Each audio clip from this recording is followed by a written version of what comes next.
Okay, this guitar is freaking awesome.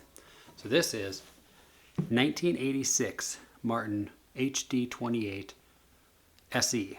It's a limited edition made to commemorate the passing of C.F. Martin III on June 15th, 1986. So what makes this guitar so cool for me is I was born in late July of 1986.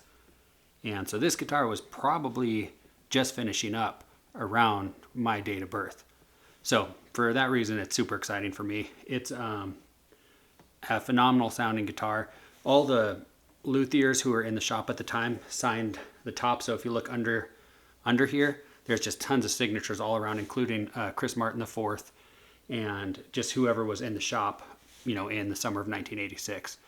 The serial number puts it, I would guess, right around late July, August. You can't tell for sure because they didn't keep track during those years exactly like what day it was, but somewhere around there.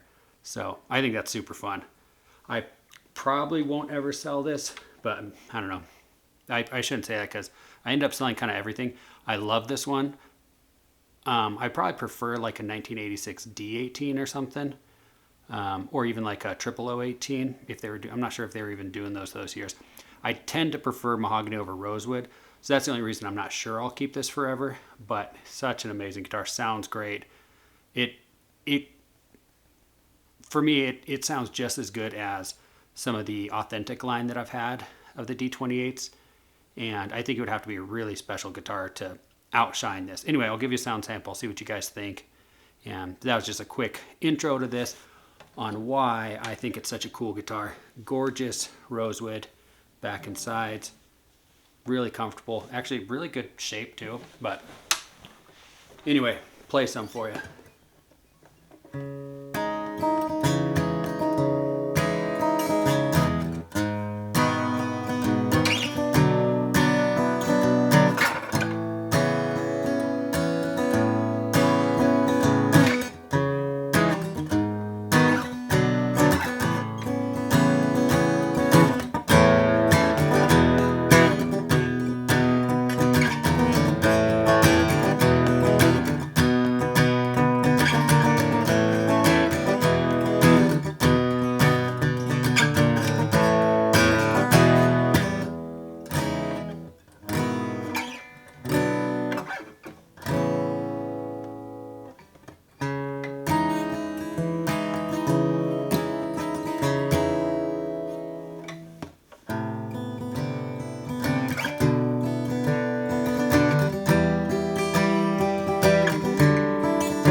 there it is. 1986 Martin HD-28SE limited edition. Got this little thing on the inside talking about why it's a limited edition. Anyway, I'm not sure if I'll ever sell it, but I love how it sounds. Again, rosewood's not my number one choice. I like mahogany personally, like if I had to just pick. But I love this rings in your chest when you play full chords. And then when you're just doing little individual notes, that like harmonics and overtones are crazy for a guitar of, like this. It's had 40 years to open up, so, I mean, it's like the equivalent of, I don't know, like a guitar from 1960 or 1950 would have been, in the early 2000s or 1990s as far as age goes. But it's nice thick neck. It's got the, the volute here. Overall, it just feels a little chunkier than modern Martin guitars. It really feels, the closest guitar to it, in my opinion, is it feels like the authentic line. I've had the aged authentic D28, and I've had like the VTS authentic. That's what it kind of feels like and sounds like to me when I'm playing it. But it's just like, you can't really mimic that amount of aging. 40 years, it obviously hasn't been like rode hard and put away wet or anything. It's been well taken care of. There's a few little dings and stuff around, but not much. It's got right now it's got a hi-fi pickup in it, LR Baggs hi-fi. So it also has the, this is drilled out.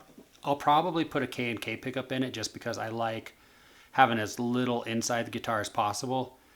And I like the weight also, right? This has the battery in it and stuff, so I'll probably switch to that at some point. But for now, it's got the hi-fi in it, and that does sound really good. I've used this for a few gigs, and yeah, just an outstanding guitar. I'm not sure what something special would have to come up for me to want to let go of this, but I don't have a very good track record of holding on to guitars. But for now, I'm very excited because this and this are almost identical ages, which I think is kind of fun. Anyway, thank you so much for watching. Have a good one.